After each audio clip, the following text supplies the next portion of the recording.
우리가 읽은 오늘 본문을 크게 두 가지로 나눌 수가 있습니다.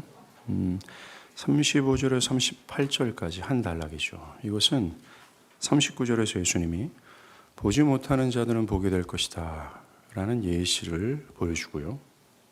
두 번째는 39절에서 41절, 이 단락은 39절에서 예수님이 보는 자는 보지 못하게 될 것이다 라는 말씀의 예시가 됩니다.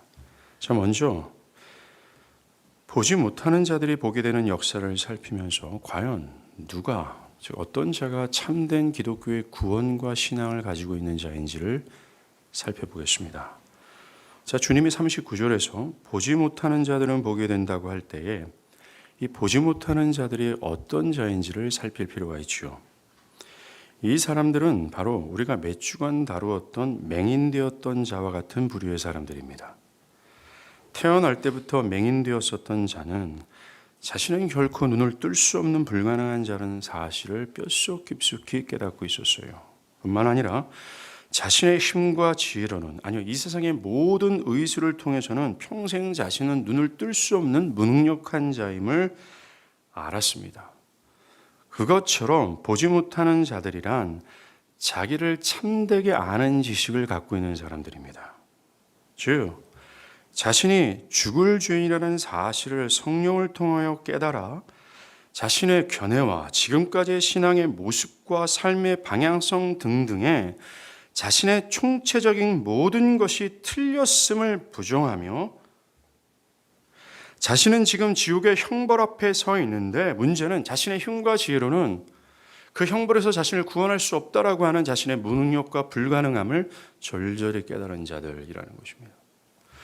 하나님의 영광을 보고 그분을 즐거워해야 영원토록 살 텐데 나는 영적인 어둠 가운데 있어서 하나님의 영광을 보지 못하는 처지에 있구나 라는 사실을 깨달은 자가 바로 보지 못하는 자들이란 뜻입니다.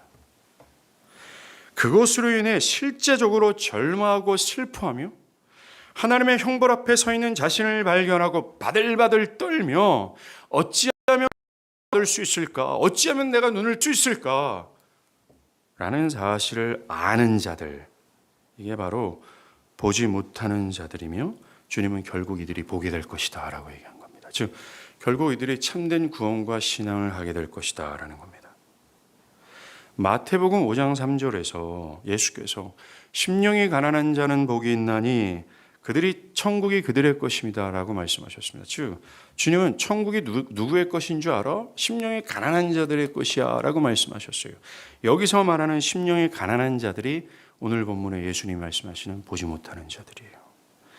자신이 죽을 죄인이라는 사실을 깨닫고 자신은 구원자가 필요한 죄인임을 아는 자들이라는 겁니다. 성령을 통해 하나님의 영광에 미치지 못하는 존재라는 것을 깨닫고 절망스러운 마음을 가진 자들이라는 것이죠.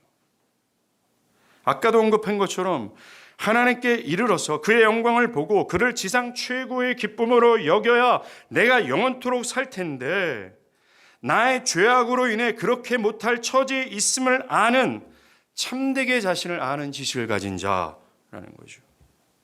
주님은 오늘 이런 자들만 주를 보게 될 것이다 라고 말씀하십니다. 즉 죄사함을 받아 하나님의 영광을 보고 그를 영원토록 하며 하나님의 권위가 나의 모든 것을 다 녹여버리고 자기를 부인하고 죽기까지 주님을 복종하는 것이 즐거움이 될 자들이라고 얘기를 하는 거예요. 그렇지 않다면 지옥이라고 얘기를 하는 거죠. 사랑하는 여러분, 기독교 구원의 시금석이 뭡니까? 즉 누가 구원을 받았는지 그렇지 않은지 알 수 있는 척도가 뭐예요? 그가 교회 활동을 하면 그가 구원을 받았다라고 할 수 있습니까? 그가 교회 직분을 받으면 그런 것입니까? 아니면 그가 어느 정도의 기독교 교리를 알고 기도하는 자세를 어느 정도 갖추었다 하면 그걸 구원받은 신자라고 말할 수 있겠습니까? 또는 어떤 신비적인 경험을 한 것, 야, 당신은 그런 놀라운 경험을 했군요 라고 할 만한 경험을 했다고 해서 그를 구원받은 신자라고 할 수 있을까요? 아니면 어떤 선한 생각을 가지고 선한 활동을 하면 그를 구원받았다 할 수 있겠습니까? 마태복음 7장에서 예수님은 그 모든 것이 참된 구원의 척도가 될 수 없음을 확증적으로 말씀하셨어요. 그것을 가지고 있다고 해서 그가 구원을 받았고 참된 신앙을 하고 있다라고 말할 수 없다라는 겁니다. 결코 없습니다. 그렇다면 참된 구원의 척도가 뭘까요? 그것은 하나님을 온 마음 다해 사랑하는 그것입니다. 다시 말해서 하나님의 영광의 정체를 성령을 통해 깨달아, 즉 하나님의 하나님 되심을 깨달아 아는 겁니다. 그리스도의 구속을 통해서 드러난 그 하나님의 놀라운 그 선하신 성품을 보고 와 하며 놀라는 거예요. 그 하나님의 영광의 아름다움에 매료가 돼요. 와, 그분이 가장 온 우주에서 가장 존귀하고 가치 있는 존재구나. 지금까지 내가 가치 있게 여겼던 모든 세상의 것들은 진짜 배설물과 같은 것이나 나의 명예, 나의 학위, 나의 번영, 나의 재산 모든 것이 똥과 같구나 라는 것을 깨닫고 가장 아름답고 가치 있는 하나님을 최상의 기쁨으로 즐거워하며 그분의 말씀에 복종하는 것이 나에게 달콤해지는 거예요. 이게 구원입니다. 이런 상태에 있는가의 여부에 따라 그가 구원을 받았는지 그렇지 않는지를 알 수 있는 구원의 척도가 된다고 말씀을 하시는 거예요. 그 전제가, 그 은혜가 그 전인격의 형성이 되는 것이 구원이며 그것이 뿌리가 되어 하는 것이 신앙이에요. 이 전제와 뿌리가 없으면 그는 교회에 있으나 가짜고 그는 구원을 받았다고 확신하나 결국은 멸망에 떨어지게 될 겁니다. 하나님의 영광을 보고 하나님을 영원토록 즐거워하는 것. 오늘 본문을 통해서 보지 못하는 자들의 특징을 알 수 있습니다. 그들의 첫 번째 특징은 예수를 자신들의 죄를 사할 그리스도로 믿습니다. 예수께서 오늘 본문에 맹인되었었던 자죠. 그에게 네가 인자를 믿느냐라고 할 때 그는 그가 누구십니까? 내가 믿고자 합니다 라고 말합니다. 그가 누구십니까? 라고 말한 그의 의도는 인자의 특징과 정보를 알려달라는 말이 아니라 누가 인자인지를 모르지만 가르쳐 달라고 하는 얘기입니다. 그것으로 봐서 유대인이었던 그는 인자가 어떤 존재인지를 이미 알고 있었음이 분명합니다. 즉 구약에서 이미 인자에 대한 정보를 알려줬다는 거죠. 인자란 사람의 아들을 가리키는 말입니다. 하지만 이 표현은 다니엘서의 환상 속에 등장하는 인자 같은 이를 가리킵니다. 거기에서 인자는 옛부터 계신 이로부터 하나님이죠. 권세와 영광과 나라를 수여받은 메시아로 묘사가 됐어요. 그리고 이 인자는 이사야서 42장에 나오는 고난받는 의인과 결부되어 있는데 그 권세와 영광과 나라를 수여받는 그 영광의 분께서 고난받는 의인이 되어 백성들의 죄를 사하시고자 죽는 대속물로 오실 것이다 라고 했습니다. 이것이 구약에서 계시한 인자예요. 요한복음 앞부분에서 예수님은 자신을 가리켜서 그 인자다라고 가리킨 겁니다. 바로 그 인자가 바로 나다라고 말씀하신 거죠. 예수께서 인자를 언급할 때마다 그는 인자가 들림을 받고 영광을 받게 될 것임을 강조하셨습니다. 여기서 들림과 영광은 예수의 십자가의 죽음을 뜻합니다. 즉 예수 자신이 아담이 타락한 이후부터 아담이 주시고 죄인들이 받아야 될 형벌을 대신 받아 죽는 대속물이라는 말씀을 하시는 거예요.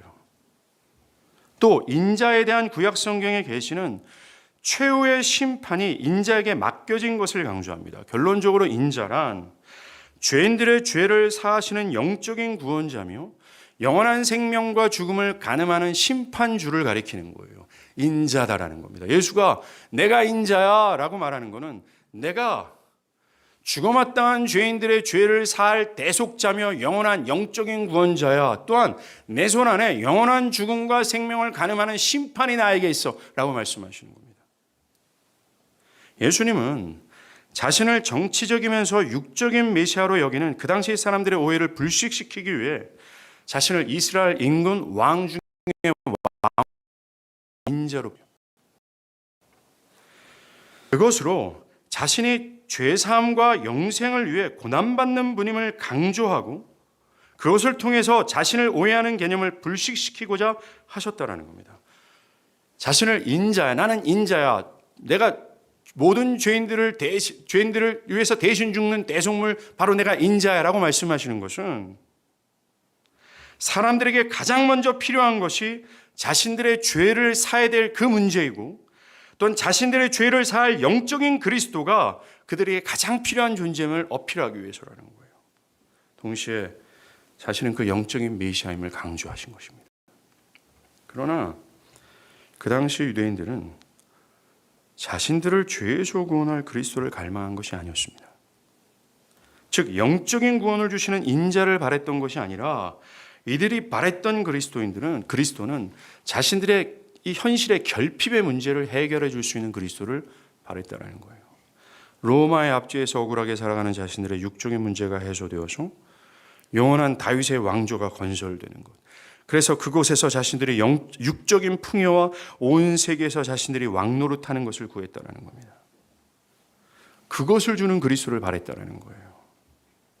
그 당시 유대인들은 우리는 그리스도를 안다, 오실 메시아를 알고 있다 생각했지만 실제로는 모르고 있는 것이었습니다. 그들이 바랬던 그리스도와 하나님이 약속하신 그리스도가 차이가 있었습니다. 또 하나님이 그들에게 주시고자 하는 것과 그들이 하나님께 바라는 것이 일치가 되지 않았더라는 거예요. 하나님께서 그들에게 주시는 것은 죄사함과 영적이면서도 영원한 복을 주시고자 하는데 그들은 그런 뜬구름 잡는 것 말고 고달픈 삶의 현실을 해결하는 육적인 떡과 영원한 것이 아니라 일시적인 복을 구했다라는 겁니다. 하나님의 뜻과 일치하지 않았다라는 것입니다. 오늘날 사람들도 이런 식입니다. 사람들은 자신들은 그리스도를 안다 확신하지만 실상은 모르고 있습니다. 사람들이 원하는 그리스도와 하나님이 그들에게 주시고자 하는 그리스도가 차이가 있어요. 하나님은 죄사함을 얻게 하는 그리스도, 그들의 모든 죄를 사하고 죽기까지 따라야 될 그들의 죄인 되신 그리스도를 주고자 하는데 사람들은 죄에서 구원할 그런 뜬구름 잡는 구원자가 아니라 현실의 필요를 채워주는 구원자를 구한다는 겁니다. 그리고 자신들이 영원토록 죄인으로 삼고 죽기까지 복종해야 될 그리스도를 구하는 것이 아니라 자신들을 그저 천국으로 인도하고 자신들이 원하는 삶을 원하는 대로 사는 것을 그냥 방임해 주는 그리스도를 구하는 거예요. 사람들이 그렇게 하는 이유가 뭔지 아십니까? 그들은 자신이 죽을 주인이라는 사실을 깨닫지 못했기 때문에 그래요. 자신이 하나님의 진노 아래 있으며 지옥의 끝자락에서 곧 멸망받게 될 처지에 있음을 모르는 무지 안에 있기 때문에 그렇습니다. 그래서 자신에게 가장 시급한 필요성을 느끼지 못하고 있는 거예요. 정말 자신에게 가장 필요한 이 현실은 이 하나님의 진노와 영원한 하나님의 그 심판 앞에서 구원을 받는 그것이 자신의 인생의 가장 중요한 화두고 자신의 실제적인 문제의 필요인데 자신이 죽을 죄인이라는 사실을 깨닫지 못하는 사람들은 그것이 가장 중요한 필요가 되지 못하는 거예요. 그들에게 가장 중요한 필요는 자녀들의 학업이고 자신의 건강이에요. 사업의 성공이고 취직을 하는 것 그뿐입니다. 그래서 그들에게 필요한 그리스도는 죄와 형벌 앞에 지면에 있는 자신을 구원할 그리스도가 아니라 자신의 현실의 결핍을 해결해 줄 수 있는 그리스도를 구할 수밖에 없어요. 2000년 전에 유대인들이 그럴 수밖에 없었던 이유와 오늘날 교회 안에서 그럴 수밖에 없는 영혼들의 이유는 똑같아요. 그들은 적이 없어요. 자신을 영원한 심판으로부터 구원할 그 인자에 대한 갈망과 그거에 대한 강한 필요성을 느껴본 적이 없습니다. 그들이 교회에 있으면서도 구하는 것은 온통 육적인 편안함과 육적인 문제를 해결해 주는, 그래서 자신들을 유토피아로 이끌어줄 구원자만 구할 뿐이라는 겁니다. 그들은 그리스도를 안다 말하지만 실상은 모릅니다. 이들이야말로 진짜 보지 못하고 있는데 나는 본다 하고 있는 거짓말장이라는 거예요. 그런데 오늘 본문에 과거에 보지 못했던 그 자가 눈을 떴을 때 어떻게 합니까? 진짜 나는 눈을 못 보는 사람이다라고 하는 그 사람이 뭐라고 그래요? 그는 35절에서 예수님이 네가 인자를 믿느냐라고 할 때 그는 뭐 주여 그가 누굽니까?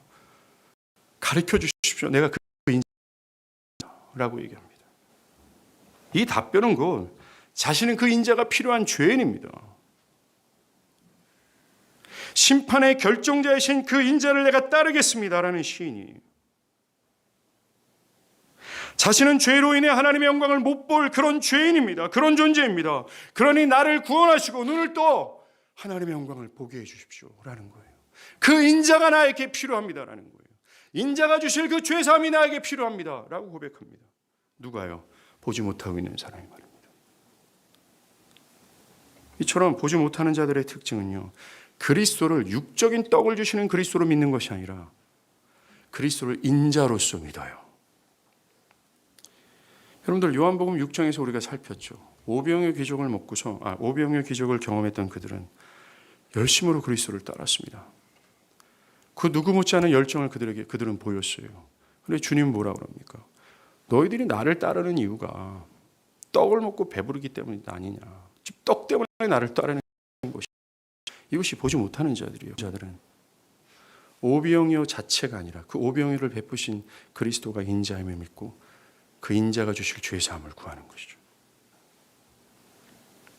왜냐하면 이 보지 못하는 자들, 아까도 처음에 제가 정의했던 그 보지 못하는 자들만 자신의 진정한 현실의 결핍을 합니다. 내가 무엇이 필요한지를 압니다.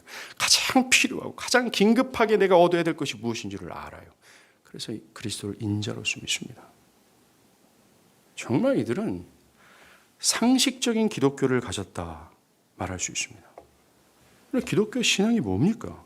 기독교 신앙은 철저히 하나님과 우리의 사이에 가로막혀 있는 죄를 예수를 믿음으로 제거함으로 지금까지 보지 못하고 기뻐하지 못했던 하나님을 보고 영원토록 기뻐하는 것, 그건 아니에요. 그것으로부터 나오는 기쁨으로 무엇을 하는 것, 이것이 기독교 신앙 아닙니까? 이것이 상식 아닙니까? 사람들은 하나님과 자신 사이에 가로막고 있는 죄의 심각성을 깨닫지 못하는 거예요. 그 결과 죄를 사해 주실 그리스도의 필요를 강렬하게 느끼지 못합니다. 그것이 현실이에요.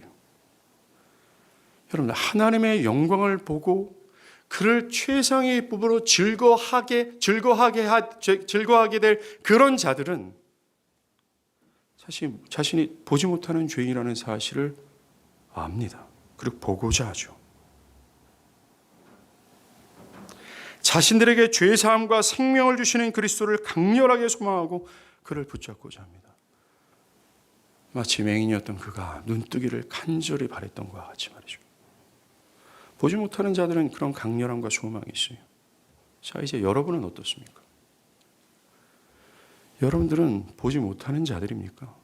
그래서 이 보지 못하는 자처럼 나에게 가장 긴급한 현실은 보지 못하도록 만드는 이 죄가 걷어지고 하나님의 영광을 보고 하나님을 기뻐하는 그것이다 라고 하는, 진짜 모든 인류가 가장 필요로 하고 얻어야 될 가장 시급하고 긴급한 멸망해 본 적이 있습니까?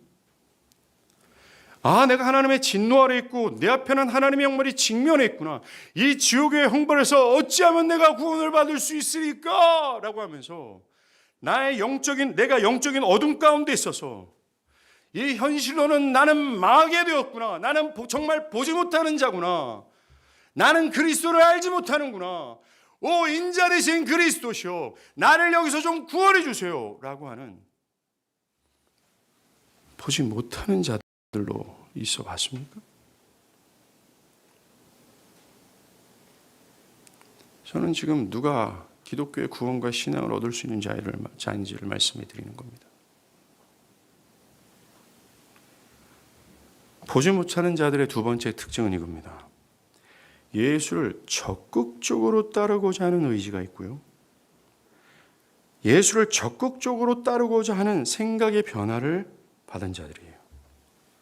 자, 오늘 맹인이었던 자의 태도를 한번 보세요. 그는 예수님 네가 인자를 믿느냐라고 하자 그는 누가 인자인지를 모르겠지만 만약 그를 가르쳐 준다면 나는 그를 믿고자 합니다.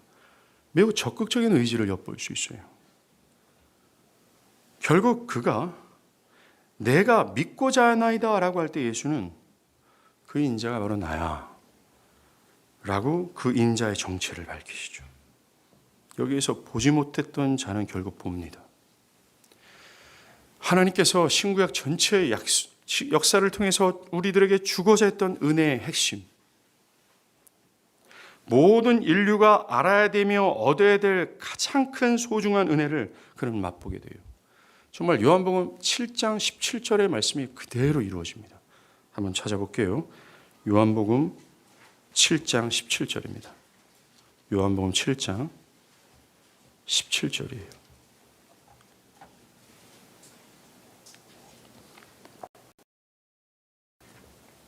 제가 뜻을 행하려 하면 이 교훈이 하나님께로부터 왔는지 내가 스스로 말함인지 알리라. 이 말씀을 그냥 무심코 보면요, 사람이 하나님의 뜻을 행하면 그가 예수와 예수의 뜻을 알게 될 것이다 라고 해석하게 돼버립니다.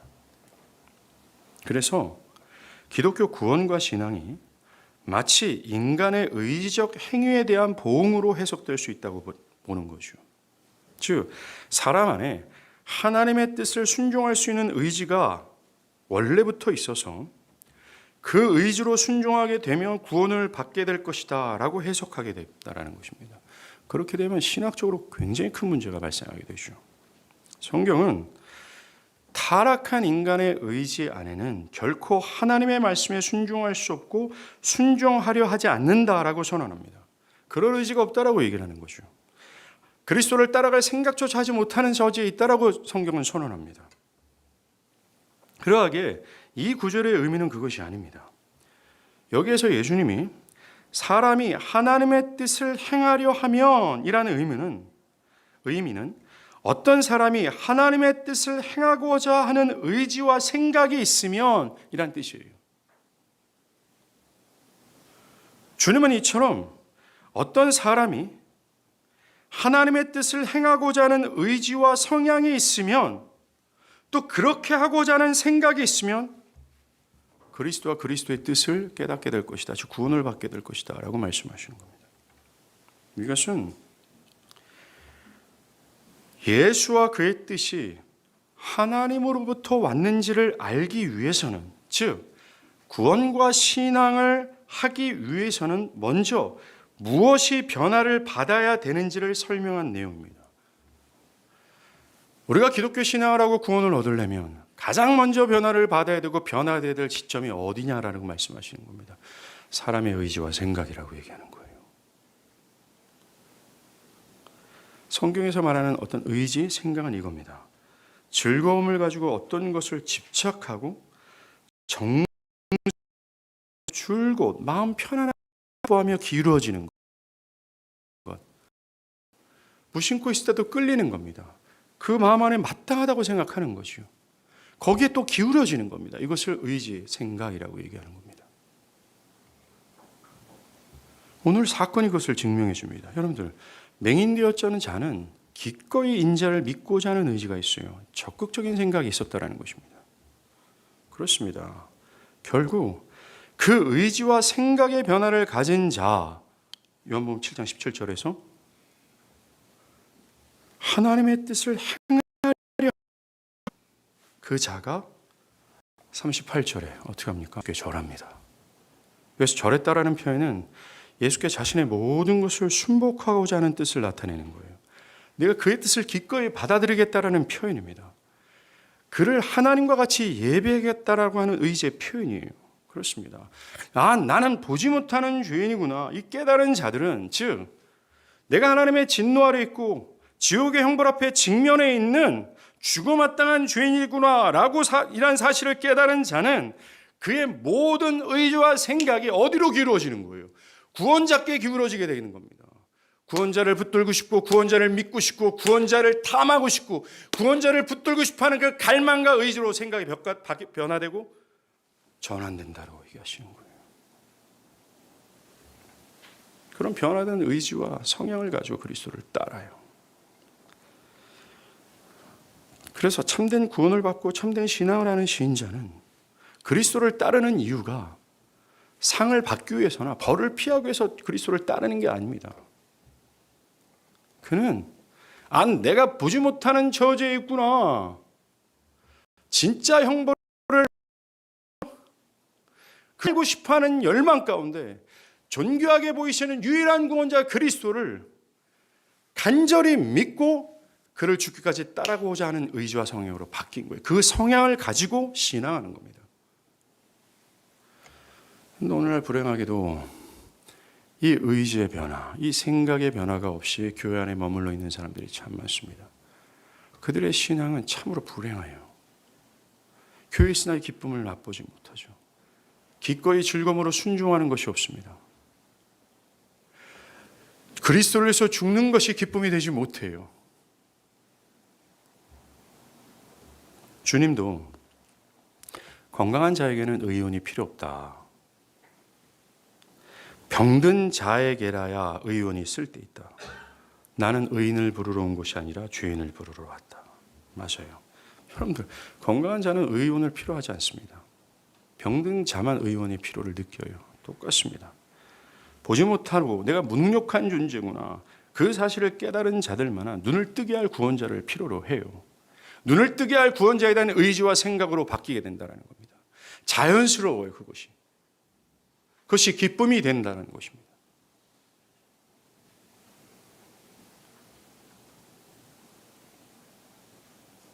반대로 나는 건강하다, 나는 의인이다 라고 생각하는 사람들에겐 이런 의지와 생각의 변화가 전혀 없습니다. 그에게 쏠리지도 않고 그를 붙들고자 하지 않으며, 많은 사람들은 기독교 예수 그리스도를 구원자로서 붙드는 것이 내가 예수를 영접하는 그 시점이라고만 생각을 합니다. 말도 안 되는 얘기죠. 오직 나는 보지 못하는 죄인이구나 라고 인식한 그들만 이런 영적인 의지가 있고 생각의 전환이 있는 거예요. 이 맹인이 그리스도를 어떻게 따르고자 합니까? 여러분들, 만약 이 사람이 그리스도를 따르게 되면 매우 큰 값을 지불하게 돼요. 자신의 현재와 미래가 가난과 핍박을 받을 수밖에 없는 값을 지불해야 됩니다. 그는 그것을 무릅쓰고라도 그리스도를 따르고자 해요. 사회적 단절이었어요. 그럼에도 불구하고 그는 기꺼이 따르고자 했습니다. 오직 보지 못하는 자만, 이런 인식을 가진 자만 그런 의지와 생각을 가지고 그리스도를 따르게 돼요. 자, 이처럼 예수께서 39절에 보지 못하는 자들은 보게 될 것이다 라고 할 때, 보지 못하는 자들이란 자신이 하나님의 영광을 보지 못하는 영적인 어둠 가운데 있다라는 사실을 아는 자입니다. 자신이 정말 하나님의 진노와 지옥의 형벌 앞에 직면해 있는 자신의 현실의 처지와 상황을 똑바로 깨달은 사람이죠. 정말 자기를 아는 참된 지식을 가진 자라고 얘기할 수 있어요. 이 사람들만 정말 인자의 필요성을 느낍니다. 이런 사람들만 내가 구원자가 필요하며 기독교에서 말하는 그 구원,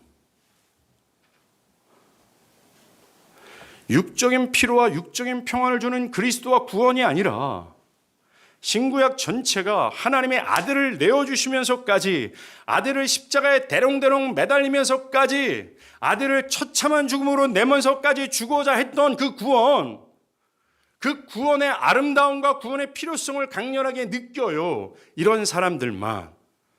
그래서 그 구원을 향한 의지와 생각의 전환을 가지고 그 구원을 탐하고자 합니다. 내가 보지 못하는구나 라는 사실을 깨닫지 못하는 이상 절대로 구원은 없고 신앙은 없습니다. 이것이 오늘 주님은 말씀하세요. 보지 못하는 자들만 보게 될 거야 라고요. 그렇지 않습니까? 주님은 이 보지 못하는 자를 찾아가서 네가 인자를 믿느냐라고 말씀해 주세요. 그에게 예수 그리스도는 모든 인류가 얻어야 될 그 죄 사함, 모든 인류가 얻어야 될 그 영원한 그 복을 주시고자 하시는 것입니다.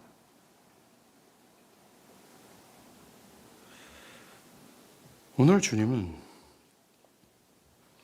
우리가 그리스도를 믿어 영원한 생명을 얻으려면 우리에게 필요한 것이 무엇인지를 말씀해 주시는 거예요. 심령이 가난해지는 것입니다. 자신을 전적으로 부인할 수밖에 없어서 부인하게 되는 자기를 참되게 하는 지식이 전제되어야 된다라고 말씀하시는 거예요.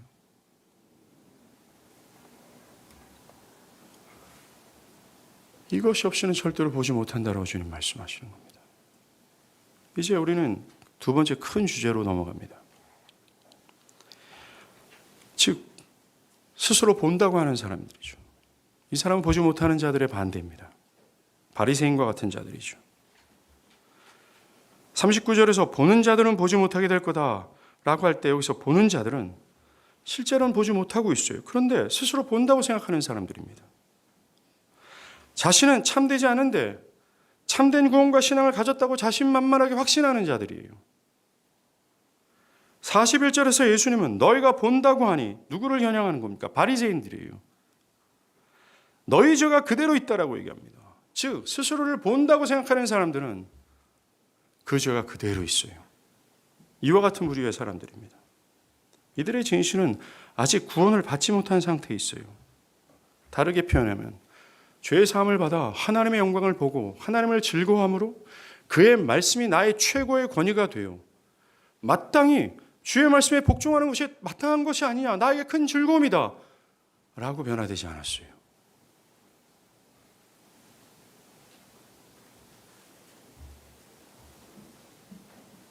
그런데 그들은 자신이 보고 있다고 여깁니다. 즉 하나님을 알고 하나님을 기뻐하고 있다라고 착각하죠.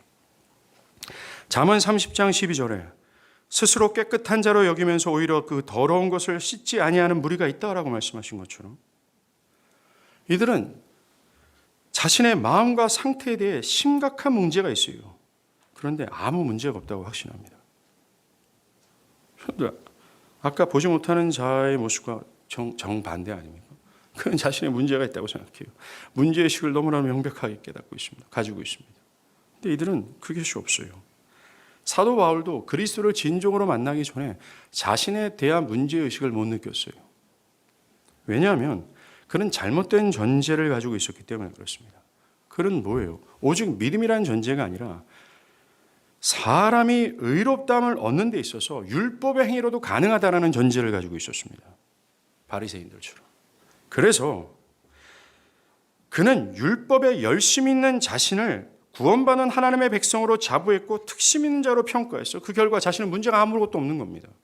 즉 그가 가지고 있는 전제가 있어요. 성경에서 벗어난 전제입니다. 그는 의인은 없나니 하나도 없다. 모두가 다 죄인이다. 그래서 그 죄인으로서는 율법을 연락에 지켜발자 하나님 앞에 의롭다함을 얻지 못한다. 다 지옥이다. 라고 하는 이 성경의 진리에서 벗어난 전제를 깔고 있었어요. 뭐예요? 율법을 행하면 인간은 의롭다 임을 받을 수 있다는 전제예요.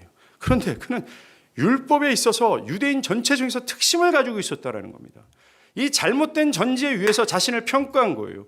그 결과 문제가 없는 겁니다. 왜곡된 전제로 보지 못하는 사람들이죠. 참되게 회개하지 않는 사람들입니다. 그들은 바울처럼 잘못된 전제를 가지고 있어요. 우리가 2주 전에 거론했던 말씀을 다시 한번 말씀드리겠습니다. 잘못된 시작을 가졌다는 겁니다. 이들은 기독교 신앙의 치명적인 매우 왜곡된 전제를 가졌어요. 그 왜곡된 전제로 바울처럼 자신을 평가하니 자신에게 아무런 문제가 없다고 확신할 수밖에 없다는 것입니다. 교회 안에 있는 사람들 중 그들의 신앙의 전제가 성경에서 벗어난 경우가 많습니다. 첫 번째는 그때 말씀드린 것처럼 지식입니다. 그들이 가지고 있는 신앙적 지식은 성경에 근거하지 않고 자기의 이기적인 죄성이 만들어낸 전제예요. 즉 기독교의 지식을 자신에게 유리하게 해석해서 기독교 신앙을 자신의 재산과 유익에 해가 되지 않을 정도로 해도 된다라고 하는 전제를 스스로 가지고 있습니다. 바울이 잘못된 전제를 가지고 있는 것처럼 그들도 기독교 신앙은 이런 것이야 라고 하는 자기 중심적 견해로 만들어낸 이기적인 죄성으로 만들어낸 기독교 신앙을 전제를 깔고 있다는 거죠. 예를 들어서 지옥의 형벌로부터 구원을 받는 것은 환영하지만 자기를 부인하고 주님을 따라가지 않아도 된다라고 하는 지식입니다. 그건 너무나 레디컬한 것 아닙니까? 너무나 과격하잖아요. 지나치지 않습니까? 그렇게 해도 굳이 그렇게 해야 됩니까? 라는 식이에요. 예수를 자신의 구원자로 받아들이기는 하지만 그에게 복종, 그를 왕으로 섬겨 그를 따르지 않아도 된다라고 하는 전제예요. 교회는 출석해요. 그러면서 교회 안에 자신의 권리를 행사하지만 교회 회원으로서의 의무와 책임을 하지 않아도 된다라고 하는 전제입니다. 자신의 삶에 하나님의 도우심과 축복을 원하면서도 세상에 대한 정욕을 버리지 않아도 된다라고 하는 전제입니다. 말씀에 따라 권위에 순종하는 것은 필요 없고 자율적인 마음 안에서 자기 원하는 대로 신앙해도 괜찮다라고 하는 전제입니다. 주일에 예배하는 것을 오랜만에 만난 가족과 식사하는 그 시간과 쉽게 맞바꿔 버려도 된다라고 하는 전제예요. 이 지식은 성경에 근거하지 않습니다.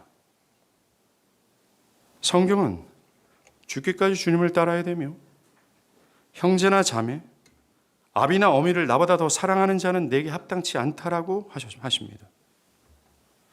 그런데 이기적인 자기중심성으로 형성된 이 기독교 전제, 이 지식은 이런 성경의 말씀을 가볍게 무시합니다. 지금도 무시하지 않습니까? 저렇게 하지 않아도 된다라고 하는 의식이 여러분들 가운데 전제가 깔려 있지 않아요? 이 전제와 지금 설교자가 말하는 진리와 계속 충돌하지 않습니까? 나를 거북하게 만들지 않아요? 뛰쳐나가고 싶지 않습니까? 그 이유는 여러분들이 성경에서 벗어난 전제를 가지고 있기 때문에 그래요. 썩어질 것을 하나님의 영광으로 쉽게 바꿔버리는 자신에 대해서 문제의식을 못 느끼고 있어요.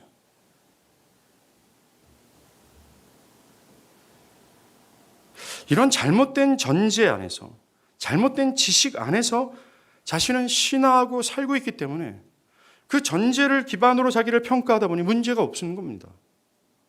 이것이 스스로 본다 하는 자들이 그걸 보지 못하죠.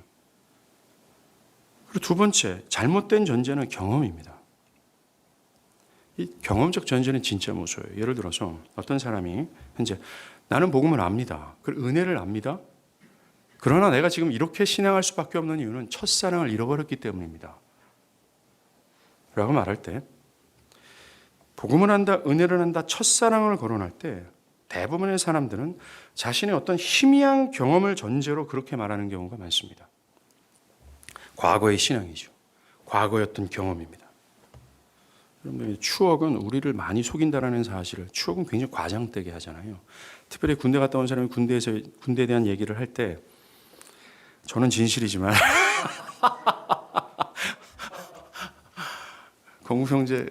죄송합니다. 공군의 이야기를 우리가 믿지 못하는 것처럼 오직 육군만 우리가 믿는 그런 거예요. 근데 추억은 우리를 굉장히 속여요. 추억은 모든 것을 아름답게 만들고 굉장히 크게 만든다는 겁니다. 마귀의 아주 큰 거짓말의 도구예요. 자, 그렇다면 그 사람이 정말로 복음을 안다, 은혜를 안다라고 할 때 근거가 뭡니까? 그들이 생각하는 그 경험이 과연 내가 복음을 안다, 은혜를 안다라는 근거가 될 수 있을까요? 정말 은혜를 경험적으로 깨달았는지, 그리고 첫사랑을 잃어버려 신앙의 불꽃을 꺼트려 버렸다고 한다면 정말 그 사람의 과거에 신앙의 불꽃이 있었는지를 살필 필요가 있습니다. 그 근거를 살필 필요가 있다는 거죠.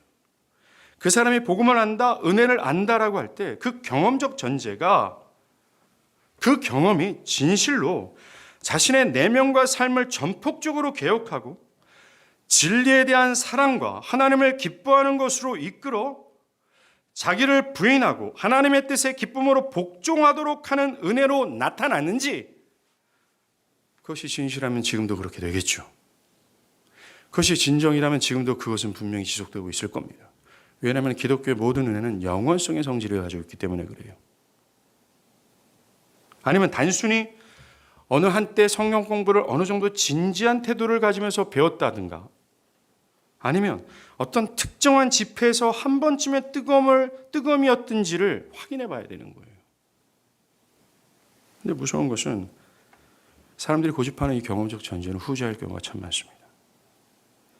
그 사람의 지금의 신앙에 보면 알 수 있어요. 정말 그가 복음을 알았던지, 은혜를 안 사람인지, 그 사람이 정말 첫사랑이 있었던 사람인지를 너무나 쉽게 파악할 수 있습니다.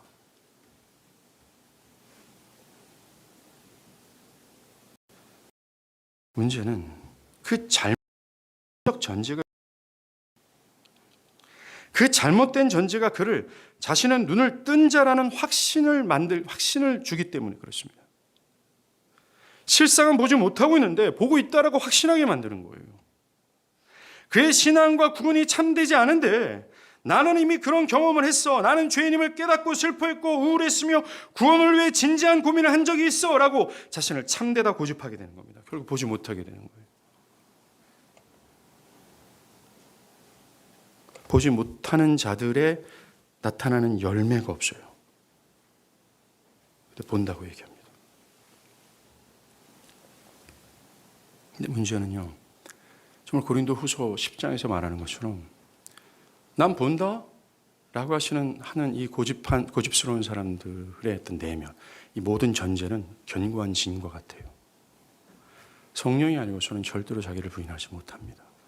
성령이 오셔야 돼요. 성령이 해주셔야 되는 겁니다. 여러분 이 말씀을 들으면서 그 기도를 하셔야 돼요. 성령이 오셔서 내 마음을 어찌해 주십시오라고요. 눈을 뜨게 해 주십시오. 크게 이 보지 못하는 자들의 두 번째 특징은 이들은 자신들이 볼 수 있다고 너무나 확신하기 때문에 자신의 생각과 다른 것에 대해서 철저히 배척합니다. 그렇게 함으로써 빛 대신 예수를 배척하게 되시오. 이들의 결국은 그리스도를 진짜로 믿지 못합니다. 다르게 말해서 그리스도의 영광을 보고 그의 아름다움에 매료되어 죽기까지 그분의 말씀을 복종하고 그분의 보는 그 영광을 보는 즐거움으로 무엇인가를 하지 못해요. 그저 종교적 행위에 그칠 뿐입니다. 기쁨이 없는 신앙이죠. 기쁨이 없는 종교, 사랑과 자유가 없는 종교일 뿐이라는 겁니다. 그들은 해야 되니까 해야 되는 종교예요. 얼마나 불쌍합니까? 얼마나 메말라져 있습니까? 형식적이지 않습니까? 무거운 짐처럼 느껴지는 것이 종교가 되어버리는 거예요. 기독교의 모든 신앙과 행위들이 무거운 짐이에요. 그 무거운 짐을 벗을 수 있는 그 은혜는 성령께서 해주시는 거예요. 내 심령이 가난해지는 겁니다. 그런데 고집스러운 사람들은 여전히 그 무거운 큰 짐을 낑낑 메고 있으면서 절대로 나는 보는 자야 라고 고집을 피운다는 거예요. 이처럼 어리석은 것이 어디 있어요. 이들은 그리스도를 인자로서 믿지 못합니다. 왜요? 이들은 자신이 보지 못하는 처지를 깨닫지 못했기 때문이 아닙니까? 자신이 하나님의 진노 아래 있고 심판의 영말 앞에 직면해 있다는 사실을 모르기 때문이잖아요. 그 무시무시한 하나님의 형벌 앞에서 나에게 가장 시급하게 필요한 것이 무엇인지를 못 깨달았잖아요. 인자인데 인자를 못 믿어요. 예수가 십자가에 죽은 지식은 압니다. 그분이 나의 대속자라는 사실 또한 압니다. 교리는 알지만 믿지를 못해요. 따르지 못합니다. 그를 기뻐하지 못해요. 그리스도께서 나를 위해서 피 흘리시고 죽으신 그 십자가의 대속의 사건에 대해서 아무런 감흥을 느끼지 못합니다. 오래전의 형식이에요. 그들은 이렇게 변명합니다. 난 중고등부 시절 수련회 가서 그런 감흥을 느껴본 적이 있습니다. 자꾸 말씀드리지만 기독교의 신앙은 영원성을 가지고 있어요. 절대로 일시적이지 않는다라는 것입니다. 정말 그리스도의 그 은혜의 감흥을 받았다면 그 감흥은 시간이 갈수록 커질 거예요. 자신의 전 인격을 사로잡게 될 겁니다. 더. 어제보다 오늘보다 내일 더. 그리스도의 구속의 은혜가 내한테 대빵 커지고 그 대빵 커진 하나님의 은혜에 나는 압도되고 그것으로 인해 어제보다 오늘 더 그리스도를 기뻐하게 되는 거죠. 이게 기독교예요.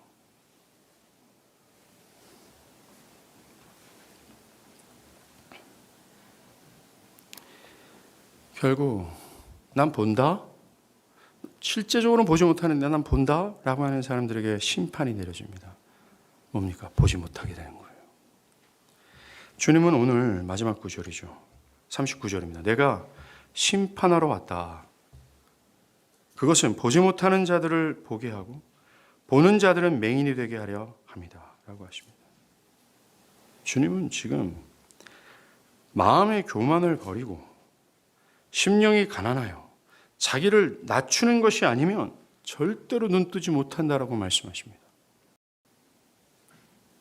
자신의 진정한 현실을 깨닫고 나의 견해와 신앙에 대한 생각과 삶의 방향성 등등 나에게 속한 모든 것이 틀렸다라는 것을 깨닫는 것으로 시작해서 나의 신앙적 지식에 대한 잘못된 전제, 경험의 잘못된 전제, 성경에서 벗어난 모든 사상과 견해 등을 부인하는 것으로 시작해야 됨을 강조하십니다. 그렇지 않으면 심판을 받게 된다고 말씀하세요. 못 본다라는 겁니다. 정말로 자신이 영적으로 눈멀었음을 솔직한 시인이 예수로 말미암아 영적인 눈을 뜨게 되는 필수 불가결한 특징임을 말씀하시는 거예요. 겸손이라는 것입니다. 사랑하는 여러분, 일어난 저를 한번 보십시오. 여러분 정말 그 모든 것을 버리고 심령이 가난한 마음으로 나의 모든 것은 틀렸습니다. 이 시인의 함을 통하여 눈떠 그 하나님의 영광을 보기를 원하십니까? 하나님은 힘겨루기를 지금도 하고 계십니까? 지금 요한복음 9장에 등장하는 이 바리새인들을 보세요. 그리스도의 진리와 그들은 잘못된 전제를 가지고 계속 실갱이를 벌이고 있어요. 이것을 내려놓고 그리스도께 나아가십시오. 만약 여러분이 보지 못하고 있는데 본다고 한다면 여러분은 이미 그리스도의 심판을 받은 상태에 있어요. 그것을 깨닫고 은혜와 자비가 풍성하신 하나님께 나아가 회개하며 주여 내가 보기를 원합니다. 내 모든 것을 시간 부인합니다. 내가 보기를 원합니다. 라고 하십시오. 만약 그렇다면 이 맹인을 그리스도께서 찾아오신 것처럼 여러분들을 찾아오실 거예요. 그리고 보지 못하는 여러분들의 영적인 눈을 열어주실 겁니다. 그리고 기독교에 대한 새로운 감각, 하나님에 대한 새로운 감각을 하나님 주실 거예요. 하나님이 살아있음을 진짜 인지하면서 하나님을 경외하게 될 겁니다. 구원이란 단어가 새롭게 다가올 것이고 그 하나님이란 단어 자체가 지금까지의 인생에서 전혀 다른 차원으로 느끼게 될 거예요. 그리스도께서 십자가에서 죽으신 그 대속의 사건이 나의 전체를 전율하고 나를 진정으로 이끌게 될 겁니다. 그리고 만약 여러분들이 보지 못하는 자였음을 깨달았다면 여러분들은 이제 보고 있을 겁니다. 그리고 하나님을 기뻐하고 하나님의 뜻을 따르는 것이 즐거움이 될 거예요. 그러나 깨어 있으십시오. 왜냐하면 마귀는 언제든지 우리의 마음을 혼미하게 하여 하나님의 영광을 보지 못하도록 하기 때문에 그렇습니다. 그래서 그분들에게는 깨어 있음이 필요하겠죠. 이제 주님의 주사위는 여러분들 앞에 던져졌어요. 여러분들은 보지 못하는 자라는 사실을 깨닫고 애달프게 보기를 원하는 자인지, 보지 못하는 자인데 봅니다 라고 하는 거짓말장인지를 이 말씀을 통해서 진실하게 반응하길 바랍니다. 기도하겠습니다.